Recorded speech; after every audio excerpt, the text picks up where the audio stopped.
Bonjour à tous et bienvenue dans cette nouvelle vidéo. Donc aujourd'hui, la petite vidéo concernant la BI Desktop de chez Microsoft. Avec ici donc une petite nouveauté là, qui est apparue il n'y a pas longtemps. Donc voilà, BI Desktop a déjà changé de logo. Voilà, je ne sais pas si vous en êtes aperçu, mais la semaine dernière, donc, on est au mois d'octobre encore. Voilà, donc Microsoft a changé le logo. On le voit ici pour BI Desktop maintenant. C'est c'est une sorte d'histogramme jaune, voilà, qui a été créé. Et voilà, donc ici aussi, il va y avoir maintenant, lorsque vous allez ouvrir un nouveau BI Desktop, quand vous allez cliquer sur l'application, il va vous mettre maintenant voilà, ces petites icônes. Voilà, ici où on peut déjà, donc il vous donne ici l'accès pour importer des données via un fichier Excel, via une base SQL, via des tables vides ou alors des exemples de jeux de données. Voilà, et ici donc on pourrait cliquer soit sur l'exemple de jeu de données, ou sinon obtenir d'autres sources. Là, vous allez ici avoir toutes les autres sources. Voilà. Si je fais obtenir les données, vous allez voir que là, il va se connecter sur le site Microsoft. Ça permettra ici de pouvoir avoir la possibilité de s'entraîner notamment et aller chercher des sources que vous avez peut-être pas. Donc pourquoi pas. Donc ici, vous avez la possibilité de loader, de charger une source de données qu'il est en train de faire. D'ailleurs, il va lancer Power Query et généralement, il va chercher un petit classeur Excel. Voilà, qui va mettre, et ici vous avez donc ici la possibilité, donc là c'est une petite feuille, alors vous avez les mêmes, hein, soit en version feuille, soit en version tableau, donc on va prendre le tableau, et automatiquement donc vous pouvez charger, alors vous pouvez lancer Power Query pour modifier la source, sinon vous chargez directement, et ça va charger dans le modèle de données la source que Microsoft propose par défaut. Il est en train de se connecter, il fait la connexion. Voilà, c'est un fichier Excel. Alors, il n'est pas très grand ce fichier Excel, hein, on va aller voir la base. Voilà, ici, ça vous permet de pouvoir avoir ici la possibilité d'avoir une source simple, hein, avec ici des segments, des pays, des petits champs avec des ventes, des prix unitaires, voilà, et ainsi de suite, ainsi de suite. Voilà, donc avec des dates, et après les dates qu'ils ont splittées en mois numérique, en mois lettres, et puis en année directement. Voilà. Et on a ici les données avec nos champs. Donc à partir de là, donc il va vous proposer de créer. Voilà, ici maintenant il y a des petites nouveautés qui se sont apparues.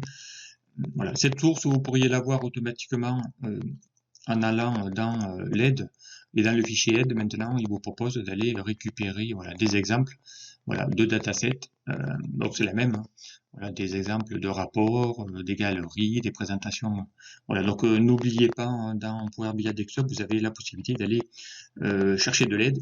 Il y a un blog spécifique chez Microsoft sur la BI, voilà, il y a des formations qui sont guidées. Il y a des vidéos pour apprendre la BI, donc sincèrement c'est très intéressant. Je vous conseille d'y aller, hein. Vous pouvez comme ça aller faire des formations en ligne. Et là, il va aller chercher le site Google Microsoft. Voilà. Et derrière, donc, vous allez pouvoir bien accéder, voilà, la prise à main, devenir analyse. Voilà. C'est quand même, voilà, ils ont refait tous ces modules. Voilà, ils l'ont présenté de différentes façons. Donc c'est vraiment très bien fait. Je vous conseille d'y aller. Ici notre petite table qui a été générée, hein, de par les données de chez Microsoft. Bon, c'est une petite table qui est pas très longue. Elle a quelques centaines de lignes, c'est tout. Donc à partir de là, donc vous pouvez bien faire des petits exemples. Donc là, nouveauté avec la dernière version de la BI Desktop, c'est que maintenant là, il vous met ici des petites informations qui vous dit qu'il faut glisser ici pour générer des visuels. Sélectionner et glisser les champs des champs. Donc ici les champs, je vous rappelle, vous avez une fenêtre champ, vous avez une fenêtre visualisation qui vous permet de pouvoir ici mettre les types de graphiques que vous souhaitez avoir, et évidemment ici un petit bouton aussi qui permettra de filtrer si vous souhaitez filtrer votre page directement. Donc à partir de là, eh bien voilà, comme il dit, il glisse. Donc si je prends par exemple voilà, des données géographiques, voilà, dès que je vais glisser le champ country et le mettre ici dans le champ, automatiquement il va chercher ici voilà, un petit format tableau, mais vous allez pouvoir ici rapidement lui mettre voilà, ici lui mettre des cartes. Voilà, ici on a pu faire des cartes, cartes country, maps, voilà, peu importe, voilà, ici une petite carte où on a déjà trouvé l'Amérique. Ici, il y a plusieurs pays. Voilà, ici, j'y glisse évidemment ici d'autres données. Je sais pas, on pourrait prendre de la vente des ventes. Je sais rien. Hop, là, on va les prendre ici n'importe quoi, peu importe. Voilà, les ventes ici. Voilà, donc on pourrait ici rajouter, pour y mettre ici les données à l'intérieur. Voilà, on pourrait mettre ça même dans les infobules ou dans les légendes, donc comme ça il va vous permettre ici de pouvoir mettre voilà, des couleurs différentes pour chaque pays, peu importe. On pourrait prendre aussi, bien y mettre, pourquoi pas, les profits ou les profits, on pourrait les mettre aussi en légende. Donc les légendes, je vous rappelle, quand vous passez la souris dessus, il vous met ici les différents types qu'il peut y avoir. Donc ici il y a mis les ventes, mais je pourrais y rajouter les profits si je le souhaitais. Dans les infobules, voilà, dans les infobules maintenant, il va y avoir les, on va essayer de bien les mettre, hein. Voilà, profit, dans les infobules, voilà. Voilà, maintenant ici on va pouvoir avoir les ventes et les profits. Voilà, ici on peut y mettre plusieurs choses directement.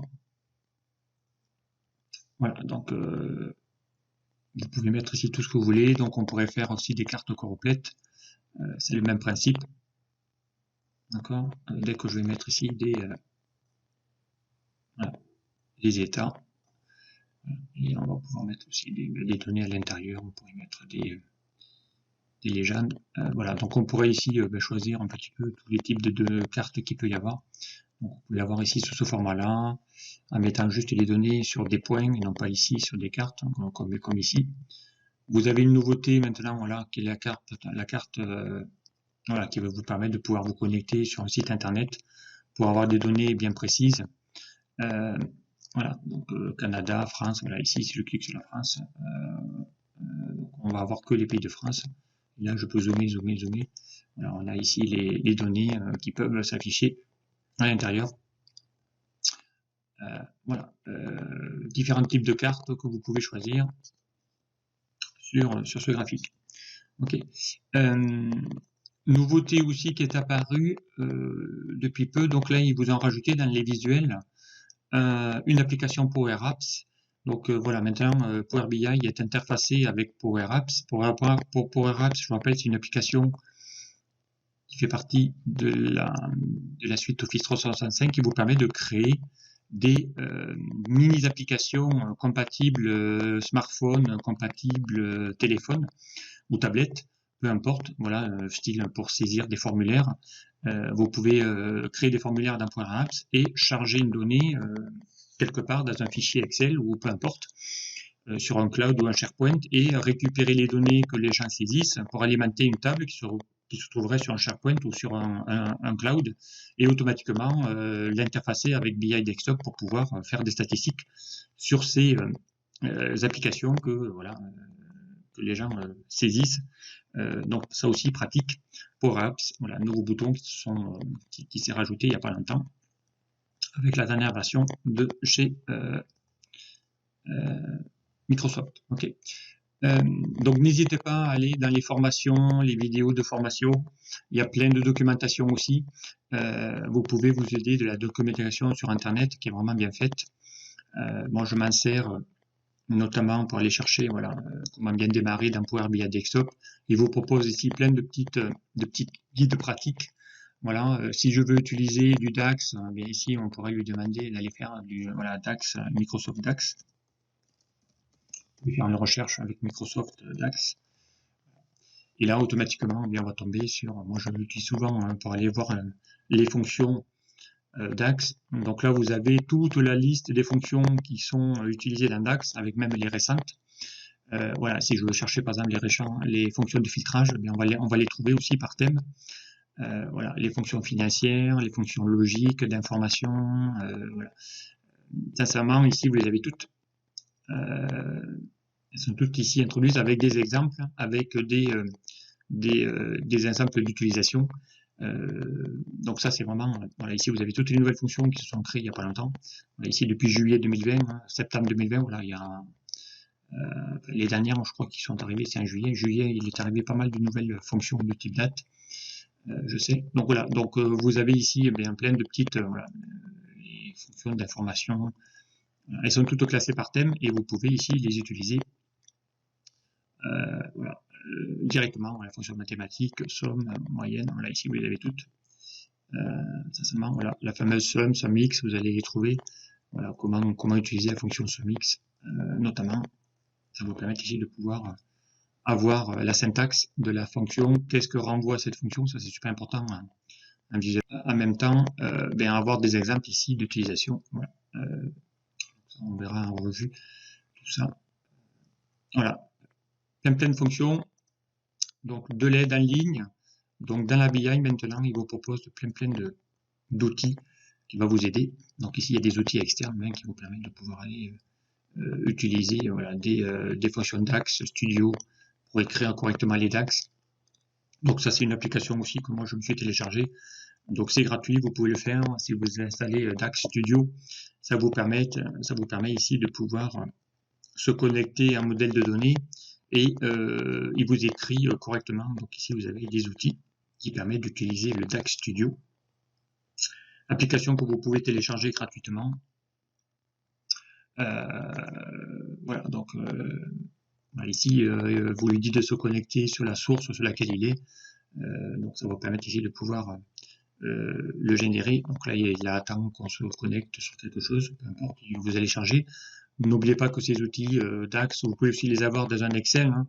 Moi je l'ai mis dans Excel, parce que dans Excel, et grâce à Power Pivot, je rappelle les outils de la BI, hein, vous avez accès aussi à toutes les fonctions DAX dans Power Pivot, et vous pouvez donc vous faire aider dans Excel à charger et à vous aider à mettre des syntaxes DAX. C'est un complément que vous pouvez télécharger. Donc moi, si j'ouvre un nouveau classeur, vierge, que ce soit n'importe quel classeur d'ailleurs, je vous ai mis ici, moi, dans mes compléments, donc j'ai les mêmes outils qui est donc le DAX Studio qui est intégré dans Excel qui vous permet de pouvoir afficher voilà, correctement, écrire la syntaxe d'une fonction DAX. Voilà, il va vous demander de se connecter à un modèle de données. Pour l'instant, il n'y en a pas. Mais voilà, de se loader, il va charger tout le modèle de données directement pour aller charger tout ça. Ok. Et ensuite, vous allez pouvoir évaluer vos fonctions DAX, faire des tests avant de les intégrer dans Power Pivot ou de les intégrer dans la BI Desktop. Mais sincèrement, ça fonctionne très bien. Vous pouvez vous aider de ces outils supplémentaires, de ces compléments que vous pouvez avoir dans la BI Desktop aussi. Ok. Voilà donc ici ce que je voulais vous montrer pour faire ensuite des petites visualisations. Bon, lui évidemment on n'a pas Power Apps, donc on va ici le supprimer. Voilà, donc pas besoin de le mettre. Et encore une fois, ça vous permet ici de pouvoir créer des visuels rapidement. Si je veux avoir maintenant par pays mes ventes, voilà, automatiquement on glisse et on les a par pays. Donc ça c'est rapide. Hein. Les visuels maintenant dans la BI Desktop, c'est vraiment très simple. Si je veux avoir le cumul des ventes, ici je les mets aussi en étiquette. Et maintenant j'ai mes ventes en global. Voilà. Pour chacune des années, donc pour créer des slicers, des segments. Par exemple, ici, on a les années. Je vais lui demander de créer des segments. Voilà. Donc ici, on a les segments 2013-2014. Voilà, ici, je veux savoir les ventes de 2013, je veux savoir les ventes de 2014. Donc on a ici les segments qui sont faits pour ça. Voilà, donc on pourrait ici, alors soit l'avoir ici en format liste déroulante, en format liste. Des fois, moi, je préfère les formats listes, je trouve que c'est des fois plus convivial. Voilà, je peux cliquer sur 2014, on a les ventes de 2014, 2013, ou les deux. Si j'annule le filtre, voilà, j'ai les deux. D'accord. Voilà, on pourrait les